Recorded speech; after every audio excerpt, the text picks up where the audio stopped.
Imagine trying to build your dream home, only to find the price of wood has soared by $14,000, all because of a political trade war. Sounds extreme, right? But this is exactly what's happening in 2025 as the United States and Canada clash once again in a full-blown economic standoff over softwood lumber. This isn't just a minor policy dispute. It's a growing crisis threatening homebuyers, construction firms, cross-border businesses, and even the future of North American trade itself. Stay with me, because what's unfolding here goes far beyond timber. It's about power, protectionism, and how one decision can ripple through an entire continent. Before we dive deeper, don't forget to like this video and share it with someone who follows trade, housing, or economic trends. It really helps the channel reach more people like you. The first major blow landed in early 2025, when the U.S. Commerce Department slapped a 25% tariff on Canadian softwood lumber, on top of existing duties that had already strained relations. Then came more, a finalized 20.56% anti-dumping rate on 2023 Canadian lumber. In total, nearly 40% in duties hit every board foot crossing the border. From the American side, the rationale was simple: protect U.S. mills from what they claimed were unfair Canadian subsidies. But the deeper motivation? A bold political maneuver by the Trump administration to redraw the North American trade map. Tariffs weren't just slapped on lumber. Oil and energy imports faced new 10% duties as well. Canada didn't take it lying down. Ottawa quickly condemned the tariffs, warning of economic retaliation. By mid-year, things had escalated. Canada openly discussed imposing export quotas, something it had resisted for decades. The message was clear: warn if the U.S. wants to play hardball, Canada can hit back just as hard.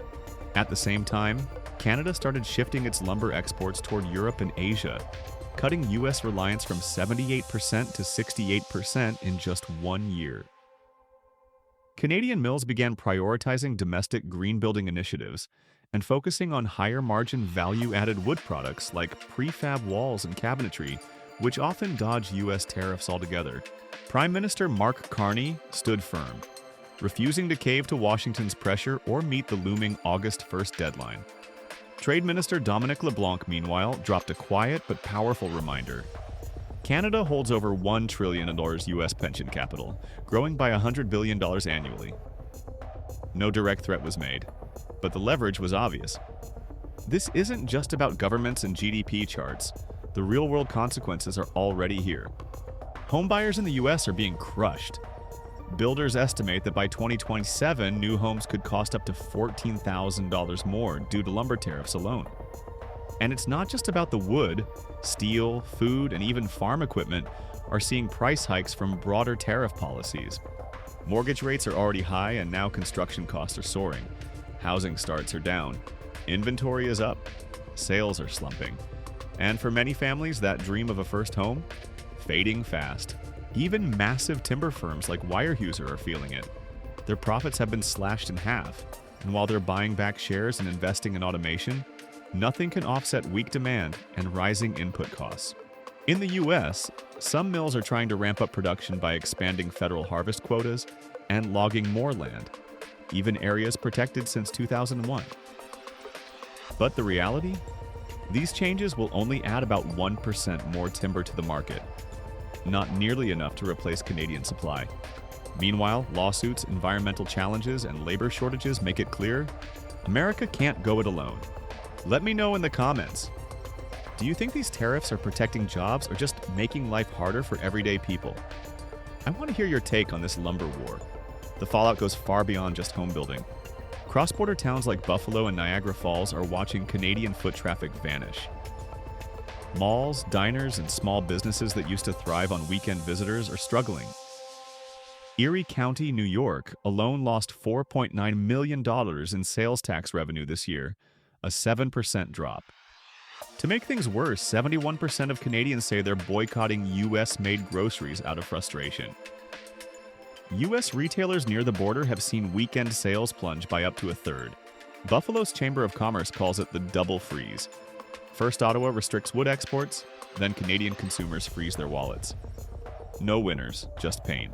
While Washington touts these tariffs as a win for American jobs, economists paint a darker picture. Tariffs are essentially an invisible tax, and by some estimates, they're draining an extra $2,800 a year from the average U.S. family. Industries across the board are being squeezed: steel, agriculture, even auto manufacturing. A 35% tariff on hot-rolled steel has added $200 to the price of a mid-size pickup truck. Global competitiveness? Declining. Some U.S. companies are now exploring offshore manufacturing just to escape rising domestic costs. Even the United Nations has weighed in, warning that high import duties stunt growth, raise inflation, and create more unemployment.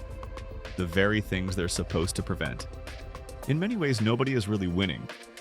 The U.S. is facing slower growth, higher housing costs, and growing unrest from industries and voters. Canada is hurting too, but adapting faster. By focusing on value-added exports and new trade deals with Asia and Europe, Canada is future-proofing its industry.